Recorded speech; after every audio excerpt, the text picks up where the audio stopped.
نحمده ونستعينه ونستغفره ونؤمن به ونتوكل عليه ونعوذ بالله من شرور أنفسنا ومن سيئات أعمالنا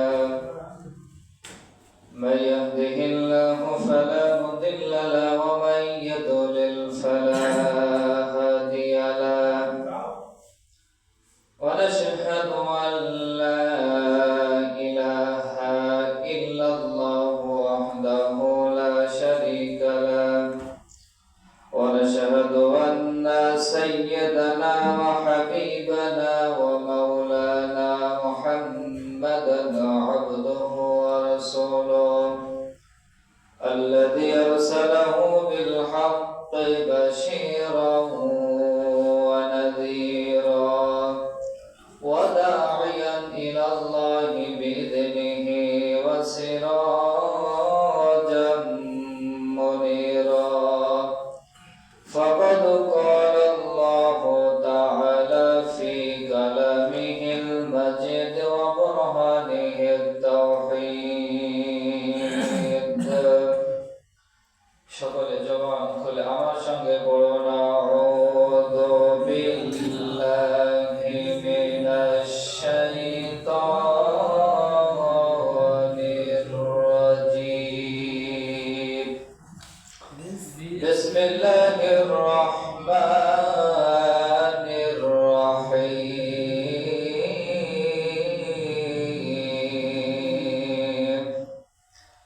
আরাআইতাল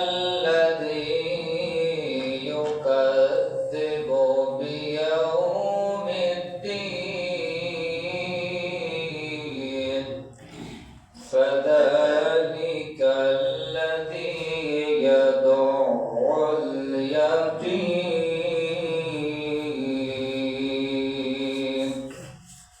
الذين هم عن صلاتهم ساهون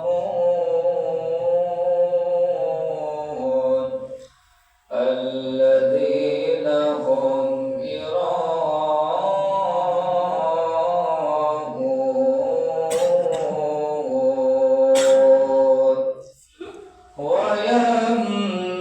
ويمنعون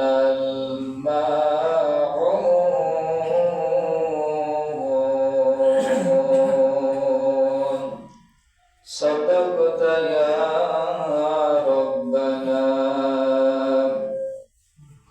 إن الله وملائكته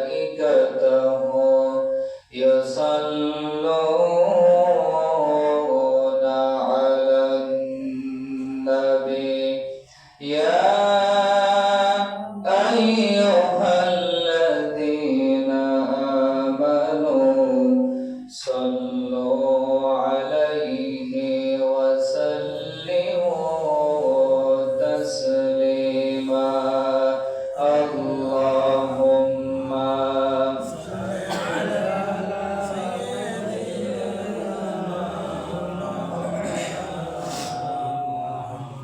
وعلى آل مولانا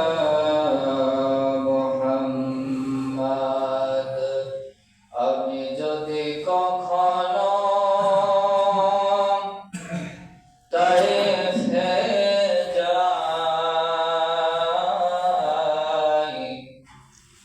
আমি যদি কখনো তায়েফে যাই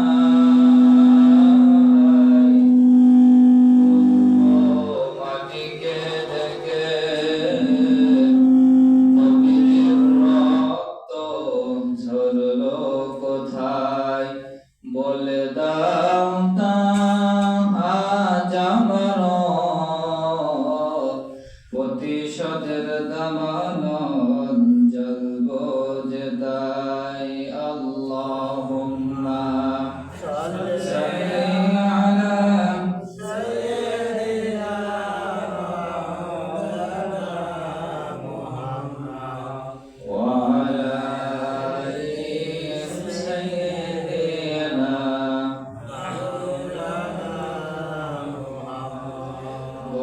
গড়েছো তুমি এই পৃথিবী জাহান, তুমি অসীম তুমি মহান। গড়েছো তুমি এই পৃথিবী জাহান, তুমি অসীম তুমি মহান। তুমি পৃথিবীর পালনকারী, তুমি প্রভু বিশ্বজামিন। আমি তোমাকে দেখি, আমি তোমাকে খুঁজি, আমি তোমার প্রেমের কবিতা লিখি। আমি তোমাকে খুঁজি, আমি তোমাকে দেখি, আমি তোমার প্রেমের কবিতা লিখি। এই পৃথিবীর পাড়ায় পাড়ায়, দূর আকাশের তারায় তারায়, আখি দুটি মোর যায় হারিয়ে, হৃদয়ে তোমার অনুভূতি। আমি তোমাকে খুঁজি, আমি তোমাকে দেখি, আমি তোমার প্রেমের কবিতা লিখি। গড়েছো তুমি এই পৃথিবী জাহান, তুমি অসীম তুমি মহান। গড়েছো তুমি এই পৃথিবী জাহান, তুমি অসীম তুমি মহান। তুমি পৃথিবীর পালনকারী, তুমি প্রভু বিশ্বজামিন। আমি তোমাকে দেখি, আমি তোমাকে খুঁজি, আমি তোমার প্রেমের কবিতা লিখি। বালাগাল উলা বিকামালিহি, কাশাফাত দুজা বিজামালিহি, হাসনাত জামিউ খিসালিহি, সাল্লু আলাইহি ওয়া আলিহি। আলহামদুলিল্লাহ, সকল প্রশংসা সেই আল্লাহ সুবহানাহু ওয়া তাআলার দরবারে, যে মহান রব্বুল ইজ্জতি ওয়াল জালাল আমাকে আপনাকে পবিত্র জুম্মা বারের দিনে দুনিয়াবি সমস্ত কাজকে ফারেক করে আল্লাহ রাব্বুল আলামিনের ঘরে এসে কিছু কথা শোনা এবং বলা তৌফিক যা আল্লাহ পাক করে দিলেন, সে মহান জাল্লা শানাহু দরবারে সকলে বলেন আলহামদুলিল্লাহ। আরো শুকরিয়া আদায় করি সেই আল্লাহ সুবহানাহু ওয়া তাআলার, যে মহান মালিক আমার আপনাকে সুস্থতার মতো নিয়ামত দান করেছেন, বলে আলহামদুলিল্লাহ। আল্লাহ রাব্বুল আলামিন যে আমাদের সুস্থতা দান করেছেন, এটা মুখে বলে শেষ করা যাবে না, কি বলেন ঠিক কিনা? আল্লাহ তাআলা বলেছেন, তোমরা আমার গুণগুণ তোমরা বর্ণনা করে শেষ করতে পারবে না। যেমনি ভাবে আল্লাহ রাব্বুল আলামিন পবিত্র কুরআনুল কারীমের মধ্যে বলেছেন, কুল লাউ কানাল বাহরু মিদাদাল লিকালিমাতি রাব্বি লানাফিদাল বাহরু ক্বাবলা আন তানফাদা কালিমাতু রাব্বি ওয়ালাউ জি'না বিমিসলিহি মাদাদা। পৃথিবীর সাগরকে যদি কালি বানানো হয় এবং গাছগুলাকে যদি কলম বানানো হয়, আর জমিন নামক যে মাটি আমরা দেখতে পাচ্ছি, এই জমিনকে যদি খাতা বানানো হয়, আল্লাহ রাব্বুল আলামিন বলছেন গাছ নামক কলম শেষ হয়ে যাবে, গাছ নামক কলম শেষ হয়ে যাবে, জমিন নামক খাতা শেষ হয়ে যাবে, সাগর নামক কালি শেষ হয়ে যাবে, কিন্তু তোমরা আমার গুণগুণ বর্ণনা করে শেষ করতে পারবেন, বলেন আল্লাহু আকবার। তো আল্লাহ রাব্বুল আলামিনের আমরা প্রশংসা জ্ঞাপন করব অন্তর থেকে। আল্লাহ রাব্বুল আলামিন আমাদের সকলকে কবুল করুন, বলেন আমিন। দুরূদ প্রেরণ করছি সেই সাইয়্যিদুল আম্বিয়া আশরাফুল আম্বিয়া, সকলে বলেন সাল্লাল্লাহু আলাইহি ওয়াসাল্লাম। সম্মানিত হাজিরিন, আজকে পবিত্র কুরআনুল কারীমের সূরা, ছোট্ট একটি সূরা, সূরা মাউন, সকলের পরিচিত একটি সূরা, কি বলেন ঠিক কিনা? অনেকেরই মুখস্থ সূরাটা। এই পবিত্র কুরআনুল কারীমের 30 নম্বর পারা লাস্টের দিকে 11টা সূরার ভিতরে সূরাটা একটা আছে। আল্লাহ রাসূল সাল্লাল্লাহু আলাইহি সাল্লাম বলেছেন, যে ব্যক্তি কোরআনুল কারীমের 30 নম্বর পারা লাস্টের দিকে কোরআনুল কারীমের শেষের 11টি সূরা যে ব্যক্তি অর্থ সহকারে তাফসীর সহকারে বুঝে এবং সে অনুযায়ী আমল করে, রাসূল পাক সাল্লাল্লাহু আলাইহি সাল্লাম বলেছেন তার দ্বারা কোনো ক্ষতির সম্ভাবনা থাকবে না। এবং সে যখন নামাজের ভিতরে এই 11টা সূরার মধ্যে একটা সূরা তেলাওয়াত করবে, যখনই সে তেলাওয়াত করবে তখনই তার মনের মধ্যে বাধা দেবে না এই সূরাটার অর্থ কিন্তু এই না, বা এমন একটা আয়াত আপনি তেলাওয়াত করছেন, সারা জীবন আপনি সুদ বুঝে আয়াত তেলাওয়াত করে গেছেন, আপনি জানেন না, আপনি কি অর্থ যদি জেনে পড়তেন তাহলে আপনাদের এটা সংগঠিত হতো না। জন্য রাসূল পাক সাল্লাল্লাহু আলাইহি ওয়াসাল্লাম বলেছে তোমরা অর্থ সহকারে বুঝে বুঝে কোরআনুল কারীম তেলাওয়াত করবা। আজকে এমন একটা সূরা আপনাদের মাঝে তেলাওয়াত করেছি, 7টি আয়াত আছে। কয়টা আয়াত? 7টি আয়াত আছে এই আজকের আলোচনায়। সূরা মাউন, সূরা মাউনের অর্থ সাধারণ ব্যবহারিক জিনিসপত্র। কি? সাধারণ ব্যবহারিক জিনিসপত্র যেগুলো আমরা সাধারণত ব্যবহার করি। এই ছোট্ট সূরাটি 7টি আয়াত বিশিষ্ট সূরাটি মক্কায় নাযিল। শব্দ আছে 25টা। কয়টা? শব্দ আছে 25টা, আর এর ভিতরে অক্ষর আছে 125টা। রাসূল পাক সাল্লাল্লাহু আলাইহি ওয়াসাল্লাম বলেছেন যদি কেউ সওয়াবের নিয়তে, সহিহ হাদিস এটা, সওয়াবের নিয়তে যদি কোনো ব্যক্তি এই সূরা মাউন তেলাওয়াত করে, রাসূল পাক সাল্লাল্লাহু আলাইহি ওয়াসাল্লাম বলেছেন তার আমলনামায় 1250টি নেকি তার আমলনামায়। সুবহানাল্লাহ। কয়টি নেকি? 1200। এই যে আমি তেলাওয়াত করলাম না কিছুক্ষণ আগে, আরেকবার তেলাওয়াত করে সবাই আমার সঙ্গে পড়েন আউযু বিল্লাহি মিনাশ শাইতানির রাজিম। বিসমিল্লাহির রাহমানির রাহিম।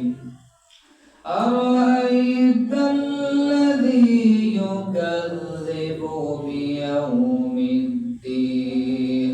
ফাযালিকাল্লাযী ইয়াদউল ইয়াতীম ওয়া লা ইয়াহুদ্দু আলা তুআমিল মিসকিন ফাওয়াইলুল লিল মুসাল্লিন আল্লাযীনা হুম আন সালাতিহিম সাহুন আল্লাযীনা হুম ইউরাউনা ওয়া ইয়ামনাউনাল মাউন। এই যে তেলাওয়াত করলাম আপনারা শুনেছেন না? প্রত্যেক ব্যক্তির আমলনামায় 1250 টাকা নেকি লেখা আছে, বলেন সুবহানাল্লাহ। তো সম্মানিত হাজিরিন, এই সূরা মাউন আল্লাহ রাব্বুল আলামিন এই আয়াতের মধ্যে আজকে ব্যাখ্যাটা করতেছিলাম আমি। এর ব্যাখ্যার মধ্যে কিয়ামতের দিন এই যে আপনারা কয়টা নেকি পেয়েছেন এখন? 1250টা। হয়তো আপনাদের কাছে মনে হচ্ছে না, কি মনে হচ্ছে? এখন আপনারা এটা উপলব্ধি করতে পারছেন না, কিন্তু কিয়ামতের দিন বুঝতে পারবেন যে আপনি কি করিলেন আজকে। সম্মানিত হাজিরিন, কিয়ামতের দিন যেদিন একটা নেকির কারণে মানুষ হাউ হাউ করবে। সম্মানিত হাজিরিন, আজকে পবিত্র কুরআনুল কারীমের সূরা মাউন আল্লাহ রাব্বুল আলামিন 7টা আয়াত বিশিষ্ট একটি সূরা। এই সূরার মধ্যে সূরা মাউনের আয়াতের এই সূরার ব্যাখ্যা আমি আজকে পড়তেছিলাম, ব্যাখ্যার মধ্যে উল্লেখ করা হয়েছে আজকে তো এই আমরা 1250টা নেকি এই তেলাওয়াত শোনার মাধ্যমে পেয়ে গেলাম। কিয়ামতের ময়দানে একটা নেকির জন্য হয়তোবা আপনার কাছে আজকে এই যে নেকিটা আপনি এখন পেলেন, আপনার কাছে এটা মনে হচ্ছে না কিন্তু কঠিন কিয়ামতের ময়দানে আল্লাহ রাব্বুল আলামিন যখন আপনাকে একটা নেকির জন্য জান্নাত দিবেন না, তখন আপনি একটা নেকির জন্য হাও হাও করে খুঁজে বেড়াবেন, আমার মা কই। তখন সেই ব্যক্তি একটা নেকির জন্য এই আয়াতটা তেলাওয়াত করবে, ইয়াউমা ইয়াফিরুল মারউ মিন আখি ওয়া উম্মিহি ওয়া আবি ওয়া সাহিবাতিহি ওয়া বানি। বলেন আল্লাহু আকবার। প্রথমে সেই ব্যক্তি একটা নেকির জন্য ইয়াউমা ইয়াফিরুল মারউ মিন আখি, আখি শব্দের অর্থ হলো ভাই। কি শব্দ থেকে খেয়াল করেন, আখি শব্দের অর্থ হলো ভাই। প্রথমে ওই ব্যক্তি কিয়ামতের ময়দানে ভাইয়ের কাছে গিয়ে বলবে, বাবা ভাই, দাদা তুই আজকে আমাকে একটা নেকি দে, একটা নেকির কারণে আল্লাহ রাব্বুল আলামিন আমাকে জান্নাত দিবেন না, তুই আমাকে একটা নেকি আজকে দান কর। তার কারণ হলো দুনিয়ার বুকে আল্লাহ পাক এখানে কি করতে, ইয়াউমা ইয়াফিরুল মারউ মিন আখি, মা বাবার আগেও ভাইয়ের নাম কি জন্য উল্লেখ এখানে করলেন? তার কারণ হলো দুনিয়ার বুকে যখন আমি আপনি কোন জায়গায় ঝামেলা শুরু করি, একটা ঝামেলা হয়, আমার সাপোজ আপনার একটা জায়গায় একটা ঝামেলা হয়েছে, আপনি প্রথমে এসে আপনার ভাইয়ের কাছে নালিশ করেন। আপনার ভাই ওই সময় কি করে, আপনার দোষ থাকুক বা না থাকুক, যে ব্যক্তি আপনাকে মেরেছে ওই ব্যক্তির কাছে গিয়ে তাকে প্রথম প্যাটার্ন শুরু করে। কি বলেন ঠিক কিনা? ঠিক। এজন্য আগে এখানে আল্লাহ পাক উল্লেখ করেছেন, ওই ব্যক্তি প্রথমে আগে নিজের ভাইয়ের কাছে গিয়ে বলবে, ভাই আজকে তুমি আমাকে একটা নেকি দাও। ভাই বলবে, আমার তোর নেকি দেওয়ার সময় নেই, তুই এখান থেকে চলে যা, দূর করে দিবে।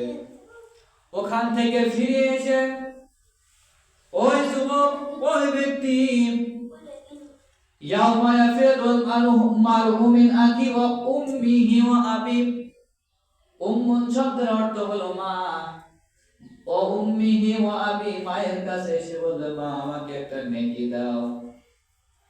মা 17-18 বছর চিন্তা করে করে সন্তানের মুখের দিকে তাকিয়ে বলবে, কে রে বাবা, তুই দুনিয়াতে আমার কোনো সন্তান ছিল না, দুনিয়ার বুকে আমার কোনো সন্তান ছিল না, তুই আজকে কে? আমাকে তুই আজকে নেকির জন্য আসতেছিস, আমি নিজেই আজকে নেকির জন্য হাও হাও করতেছি, আর তুই আজকে আমার কাছে নেকি চাস? তোরে আমি চিনি না, তুই এখান থেকে চলে যা। ও উম্মিহি ওয়া আবি, আবি শব্দের অর্থ হলো বাবা, আবুন থেকে আবি। কি আবুন থেকে আবি, আবুন শব্দের অর্থ হলো বাবা। মা যখন ফিরিয়ে দেবে, বাবার কাছে এসে বলতে, বাবা আজকে আমাকে একটা নেকি তুমি দান করো, একটা নেকি ছাড়া আমি আল্লাহর জান্নাতে প্রবেশ করতে পারতেছি না। বাবা তখন তার মুখের উপর তাকিয়ে বলবে, দুনিয়াতে আমার কোনদিন বিয়ে হয়নি, তুই কোথা থেকে আসলি? এরপরে ওই সন্তান আকুতি বিনতি করতে থাকবে, আহারে কি এমন করেছিলাম, আজকে আমি যদি দুনিয়ার বুকে কোনো ভালো কাজের মাধ্যমে কোনো নেকি আজকে কামাই করে আসতে পারতাম, তাহলে আজকে আমার এই দিন দেখা হতো না, আমার বাবা মাও আপনার বাবা মার কাছে আমার নেকি চাওয়া লাগতো না। দুনিয়াতে যদি আজকে একটা ভালো আমল করতাম, ভালো কাজে ভালো রাস্তায় চলতাম, তাহলে আজকে আমার এই কঠিন কিয়ামতের ময়দানে একটা নেকির জন্য কারোর কাছে আমার হাত পাতা লাগতো না। কি বলেন ঠিক না?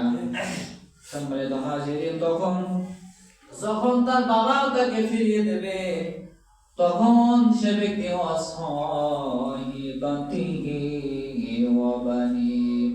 আত্মীয় স্বজন স্ত্রী পুত্রের কাছে গিয়ে বলবে, তোমরা আমাকে একটা নেকি দাও। তারা ডাক দিয়ে বলবে, আজকে আমার নেকি দেওয়ার মতো কোনো পরিস্থিতি নাই, আজকে আমরা কেউ তোমাকে নেকি দিতে পারবো, তুমি চলে যাও। ওই লোকটা তখন হাউমাউ করে কেঁদে কাকুতি মিনতি করতে করতে লোকটা তখন আল্লাহ রাব্বুল আলামিনের কাছে ডাক দিয়ে বলবে, আমার মালিক, আমার ভাইয়ের কাছে প্রশ্ন করলাম, ভাই আমাকে একটা নেকি দাও, ভাই বলল দিতে পারবো না। মায়ের কাছে প্রশ্ন করলাম, মা তুমি আজকে আমাকে একটা নেকি দাও। যেই মা দুনিয়ার বুকে আমাকে কতটা ভালোবাসতো, আমার আপনার জন্য মা কত কষ্ট করতো। এই যে শীতের রাত্রিতে ছোট্টবেলায় যখন আপনি ছোট্ট ছিলেন, আমি আপনি প্রস্রাব করে দিয়েছি বিছানায়। এই বিছানায় যখন আমি আপনি প্রস্রাব করে দিয়েছি, ওই জায়গায় ঠান্ডা পানির মধ্যে আমি যেন নিউমোনিয়া না হয়ে যায় আমার, সেজন্য মা তার বুকের উপরে সারা থেকে আমাকে কাটিয়ে দিয়েছে। কি বলেন ঠিক কিনা? ওই মা আপনাকে কতটা ভালোবাসে। আপনি যখন সাপোজ দুনিয়ার একটা এক্সাম্পল আমি দিই, আপনি এখন ধরেন প্রবাসে যাচ্ছেন, বিদেশ গেছেন।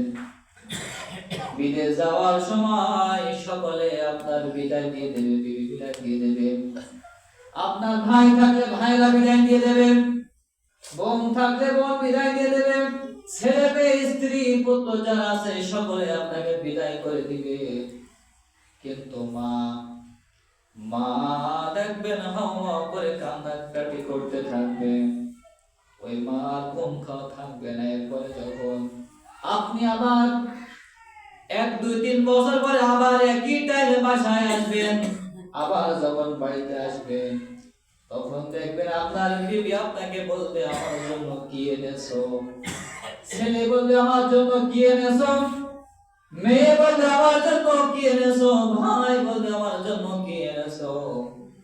কিন্তু জনমদুঃখী মা আমার আপনাকে একবার বলবে না, বাবা তুমি আমার জন্য কি এনেছো?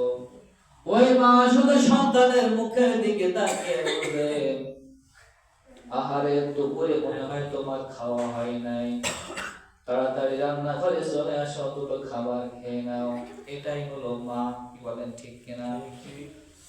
সম্মানিত হাজিরিন, যেই মা আপনাকে দুনিয়াতে এত ভালোবাসে, কেউ যখন কোনো একটা হাদিয়া আপনার মায়ের কাছে দেয় কিছু খাবার জন্য, ওই মা দেখবেন নিজে না খেয়ে আসলের মধ্যে ফুট লাগিয়ে আপনার জন্য নিয়ে আসে। কি বলে ঠিক কিনা?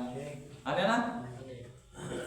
পোটলার মধ্যে বেঁধে নিয়ে এসে আপনি যখন স্কুল থেকে বাসায় আসেন, কাজ থেকে আসেন, তখন ওই মা আপনাকে ডাক দিয়ে বলে, এরে সন্তান, ওই দেখ আলমারি বা সিন্নি ওই জায়গায় ড্রামের মধ্যে দেখে একটু মিষ্টি আছে, ওখান তুমি খেয়ে নাও।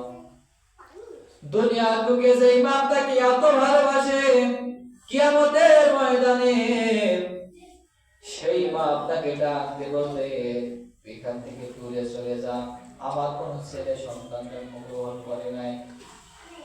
বাবার আল্লাহ রাব্বুল আলামিন নালিশ করবে, ও আল্লাহ, মা বিদায় করে দিয়েছে, বাবার কাছে গিয়ে বললাম, বাবা আমাকে একটা নেকি দাও। বাবা আমাকে ডাক দিয়ে বলতেছে, আমার তো বিয়ে হয়নি। এরপরে বন্ধু বান্ধবের কাছে, স্ত্রী পুত্রের কাছে গিয়ে বললাম, আমাকে একটা নেকি দাও। তারাও সে একই কথা বললো, আমরা নেকি দিতে পারবো না। ও আল্লাহ, আজকে তুমি আমার আশা ভরসা, তুমি আমাকে একটা নেকি, তুমি আমাকে এই বিপদ থেকে মুক্তি দান করো। আল্লাহ রাব্বুল আলামিন পবিত্র কোরআনুল কারীম সূরা আলে ইমরানের 185 নম্বর আয়াতে ওই ব্যক্তি সম্পর্কে জবাব দিবেন, ফামান সুহজিহা আনিন নাসি ওয়া উদখিলাল জান্নাতা ফাকাদ ফাযা ওয়া সালা জান্নাতাদ দুনিয়া ইল্লা মাতাউল গুরুর।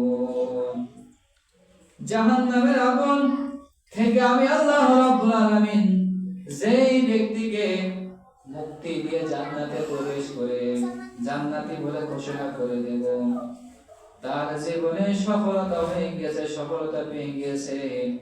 তোমরা ভালো কাজ মনে রেখে, দুনিয়াতে অনেক মানুষ আছে, তোমরা ভালো কাজ ছেড়ে দিয়ে তোমরা খারাপ কাজের দিকে লিপ্ত হচ্ছো। আল্লাহ রাব্বুল আলামিন আয়াতের মধ্যে বলেছেন, অথচ আমার বান্দা বান্দিরা দুনিয়া কিন্তু চিরস্থায়ী না, ক্ষণিক কয়েকদিনের একটা জায়গা।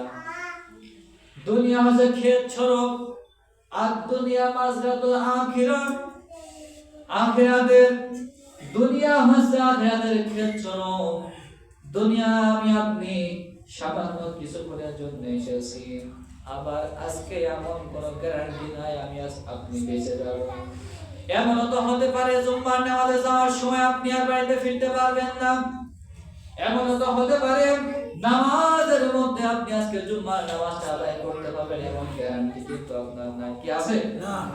কেউ কিন্তু বুকে হাত দিয়ে বলতে পারবেন না হুজুর আমি এখন জুম্মার নামাজটা সুষ্ঠুভাবে আদায় করতে পারবো।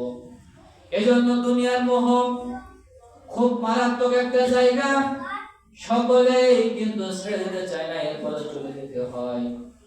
যাওয়ার একটা আসার একটা সিরিয়াল আছে, কি বলেন ঠিক কিনা? আসার একটা সিরিয়াল আছে, কিন্তু যাওয়ার কোনো সিরিয়াল নাই। এজন্য আল্লাহ রাব্বুল আলামিন বলেন দুনিয়ার বুকে তোমরা তোমাদের নেকি কামাই করে যাও, নেকি দিয়ে তোমরা ভরপুর করে যাও। নেকি ছাড়া আমার কাছে কোনো খাওয়া নাই। চেহারা দেখায় ওখানে জান্নাতে পা ভেজাবে না। কবর তোমার চেহারা মুখ তাকাবে না, তোমার কবর দেখবে তোমার আমল ইমান তোমার নেকি। কবর কি চেহারা দেখবে না? কবর দেখবে তোমার নেকি। সম্মানিত হাজির,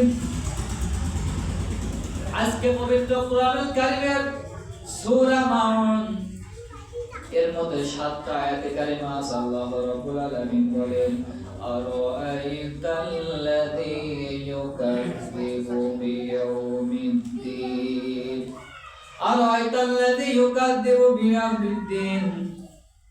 হে রাসূল আপনি কি দেখেছেন যারা ইসলামী জীবন ব্যবস্থা কিয়ামতকে অবিশ্বাস করে?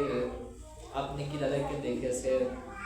রাসূল পাক সাল্লাল্লাহু আলাইহি ওয়াসাল্লাম ডাকতে বলতেছেন আমি তো এমন কোন ব্যক্তিকে দেখি নাই যে ব্যক্তি আমার কাছে থাকা অবস্থায় আমার সাহাবীদের মধ্যে আমি কাউকে দেখি নাই যে তারা কিয়ামতকে অস্বীকার করে, তারা বিচার দিবসকে অস্বীকার করে, তারা ইসলামী রাষ্ট্রকে ইসলামী আন্দোলনকে যারা অস্বীকার করে, আমি তেমন কোন ব্যক্তি আমার মধ্য থেকে দেখি নাই। আল্লাহ রাব্বুল আলামিন ঘোষণা করে দিলেন আপনার মধ্য থেকে এমন কোন ব্যক্তি আছে, আপনি খুঁজে নেবেন। আপনি এগুলোকে কিভাবে খুঁজে বের করবেন, সেই খুঁজে বের করার নিয়মটাই 7টা আয়াতের মধ্যে ব্যাখ্যা করা আছে।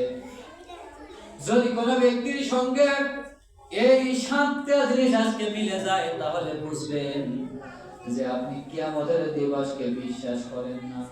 কি আপনার ঈমান থাকতে পারে, আপনি মুসলমান দাবি করতে পারেন, আপনি দাঁড়িয়ে রাখতে পারেন, চুপা বাঁধতে পারেন, নামাজও পড়তে পারেন, কিন্তু যার মধ্যে আজকে এই 7টা জিনিস না পাওয়া যাবে সে আল্লাহ রাব্বুল আলামিনের কিয়ামতকে বিশ্বাস করে না, বিচার দিবসকে বিশ্বাস করে না। কঠিন কিয়ামতের ময়দানে এই সূরা মাউন, কোন সূরা? এই সূরা মাউন আপনার জাহান্নামে যাওয়ার জন্য সার্টিফিকেট হয়ে যাবে। বলেন নাউজুবিল্লাহ। 1 নম্বরে আয়াতে আল্লাহ রাব্বুল আলামিন বলেন আরাআইতাল্লাযী ইউকাযযিবু বিয়াউমিদ্দিন, তোমাদের মধ্যে যারা বিচার দিবসকে অস্বীকার করে এদের মধ্য থেকে 2 নম্বরে আল্লাহ রাব্বুল আলামিন বলছেন তারা হলো ফাযালিকাল্লাযী ইয়াতুমুল ইয়াতীম, যারা এতিম মিসকিনকে খাবার দেয় না বা উৎসাহিত করে না। কি করে না? 1 নম্বরে যারা এতিম মিসকিনকে খাদ্য দানে উৎসাহিত করে না, এতিম মিসকিন দেখলে নাক চুলকানি হয়, এতিম দেখলে যারা অপমানিত শুরু করে দেয়, খাবার দানে উৎসাহিত করে না, আল্লাহ রাব্বুল আলামিন বলেন এর মধ্য থেকে আপনি বুঝে নেবেন তারাই হলো কিয়ামত বিশ্বাস করে। আওয়াজ দিয়ে বলেন ঠিক কিনা? ফাযালিকাল্লাযী ইয়াউমিদ্দিন ওয়া লা ইয়াহুদ্দু আলা তুআমিল মিসকিন। 3 নম্বরে আল্লাহ রাব্বুল আলামিন কি বলে দেখেন, আর ওই লোক নামাজে কিন্তু নামাজ পড়ে কিন্তু নামাজের পরেও সে ধ্বংস হয়ে যাবে কেন? ফাওয়াইলুল লিল মুসাল্লিন। এই ধ্বংসওয়ালা ব্যক্তি যখন জাহান্নামে হয়ে যাবে আল্লাহ রাব্বুল আলামিন ডাক দিয়ে বলবে তুমি কেন আজকে জাহান্নামে আসলা? ওই ব্যক্তিটা আসবে বলবে আমার আল্লাহ আমার রব, দুনিয়ার বুকে আমরা মুসল্লি ছিলাম না, ফাওয়াইদুল মুসল্লিন আমরা মুসল্লি ছিলাম না, নামাজের মধ্যে নামাজ ঠিকই পড়েছি কিন্তু মন ছিল না, নামাজ পড়েছি তারপরেও সুদ ঘুষ দিনের ভিতরে সব মেনে চালিয়ে গিয়েছি, নামাজ পড়েছি তারপরেও এতিমের মাল ভক্ষণ করেছি, নামাজ পড়েছি কিন্তু হালাল হারাম বেশি খাই নাই, এজন্য আজকে জাহান্নামে আমি। আল্লাহ রাব্বুল আলামিন পরে আয়াতে বলা তুহাদ্দু আলা তুআমিল মিসকিন ফাওয়াইলুল লিল মুসাল্লিন আল্লাযীনা হুম আন সালাতিহিম সাহুন। পরবর্তী আয়াতে আল্লাহ রাব্বুল আলামিন বলেন যার নামাজ সম্পর্কে উদাসীন, নামাজের আর মন বসে না, নামাজ থেকে যারা দূরে থাকে, এরপরে নামাজ দেখলে যারা মসজিদের পাশ দিয়ে, আজকে একটা আলামত পড়ছিলাম রাসূল পাক সাল্লাল্লাহু আলাইহি হাদিসের মধ্যে বর্ণনা করে গিয়েছেন, সেই জামানায় এমন একটা সময় আসবে যে জামানায় রাস্তার পরে মসজিদ থাকবে। কি থাকবে? রাস্তার পরে মসজিদ থাকবে, মসজিদের পাশ দিয়ে কাঁচা রাস্তা তৈরি হবে, সোজা রাস্তা তৈরি হবে। ইয়াং জেনারেশন ছেলেগুলা, কারা? ইয়াং জেনারেশন ছেলেগুলা হাতে টাচ ফোন নিয়া এইরকম ভাবে রাস্তা দিয়ে চলে যাবে, আজান কানে আসবে, মসজিদের মুয়াজ্জিন সাহেব আজান দেবেন, হাইয়া আলাস সালাত হাইয়া আলাল ফালাহ, আজান শুনবে, আর পরে তারা কেয়ার করবে না। তারা কি করবে? ওই আজানকে উপেক্ষা করে দিবে, আজান শোনার পরেও যারা কানের তালা দিয়ে যারা হেঁটে হেঁটে চলে যাবে, নামাজের দিকে না আসবে। ও রাসূল পাক সাল্লাল্লাহু আলাইহি সাল্লাম বলেছেন, আমার বান্দা আমার উম্মতেরা শুনে রাখো, তোমরা বুঝে নিবা এই সময়টা যখন চলে আসবে তখন তোমরা বুঝে নিবা কিয়ামত আসতে আর বেশি দিন দূরে নাই। আওয়াজ দিয়ে বলেন ঠিক কিনা? এখন কিরা মিলছে? আমাদের সঙ্গে কি ঠিক মানে মিলে গেছে নাকি? অধিকাংশ জায়গায় দেখা যায় আজান হয়ে গেছে, নামাজ পড়তেছে, আমার গ্রামে একটা আছে, নামাজ চলতেছে, নামাজের মধ্যে টিভিতে এমন ধরনের গান বাজনা চালিয়ে দেয়, তাসের আড্ডা এমন কায়দায় বসে আছে, এরকম আছে মনোরাগ করে আছে, কি ঠিক কিনা?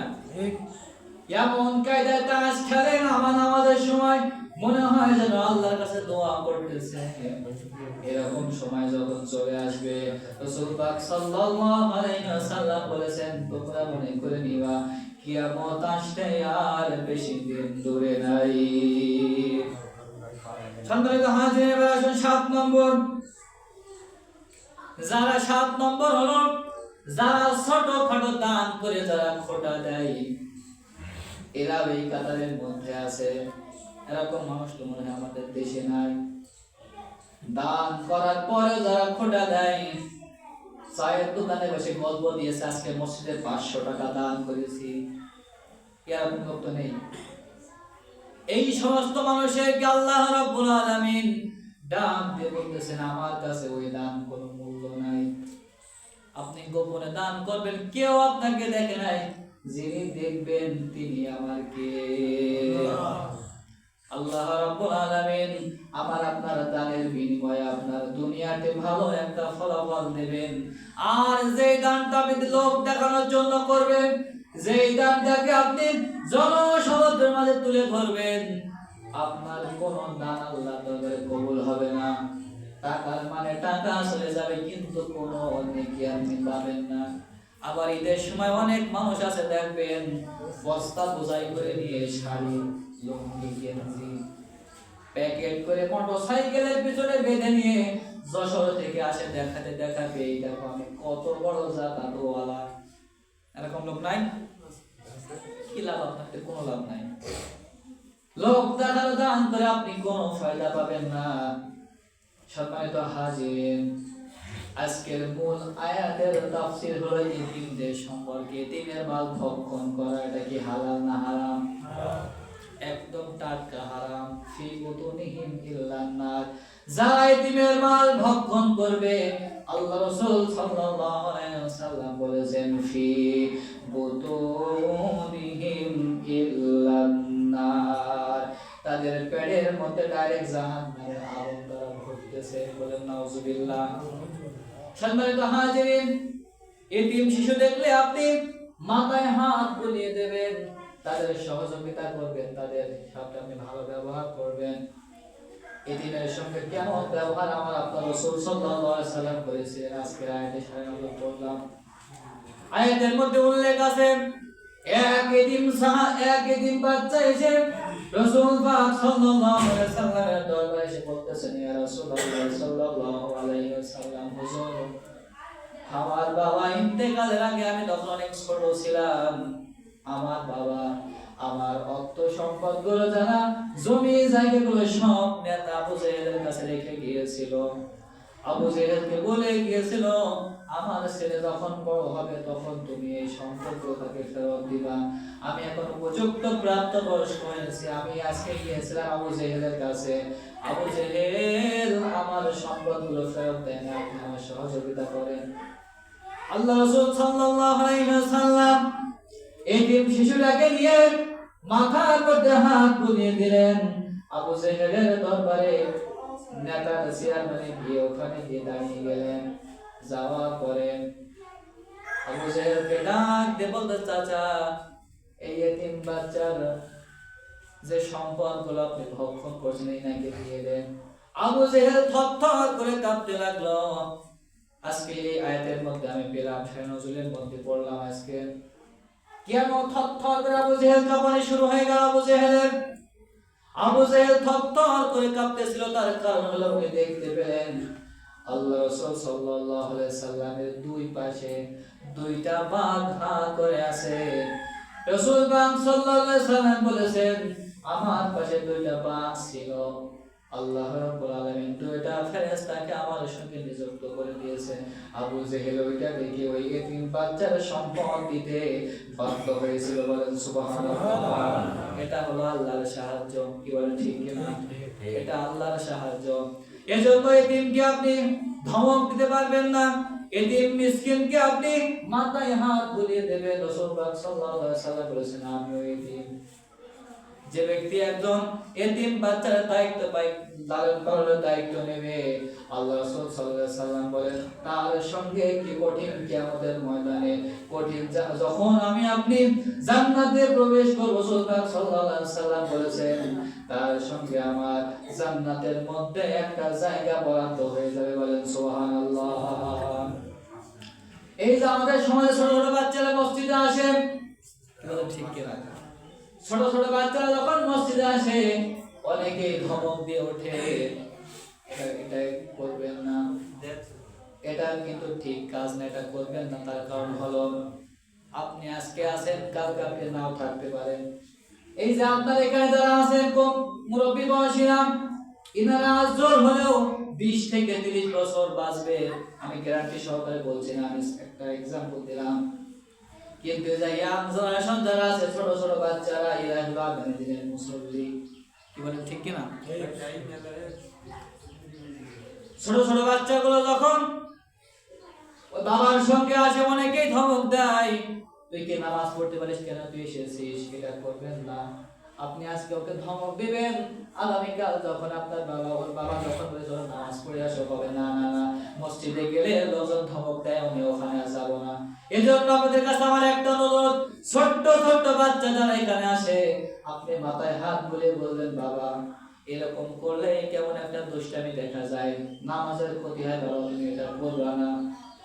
আল্লাহর কসম, আপনি ওনাকে ভালো করে বুঝিয়ে দিবেন, দেওয়ার পরে দেখবেন ওই বাচ্চা আর কোনোদিন মসজিদ ত্যাগ করবে না, নামাজ ছেড়ে দিবে না। কথা বলেন, ঠিক কিনা? সম্মানিত হাজিরিন, সময় একটু বেশি হয়ে গেল, আসলে আলোচনা শুরু করেছিলাম একটু দেরিতে। আজকে সূরা মাউন আয়াতের কিছু কথা বলেছি। আল্লাহ রাব্বুল আলামিন আমাকে তৌফিক দান করুন। সকলে বলুন আল্লাহুম্মা আমিন। আসসালামু আলাইকুম।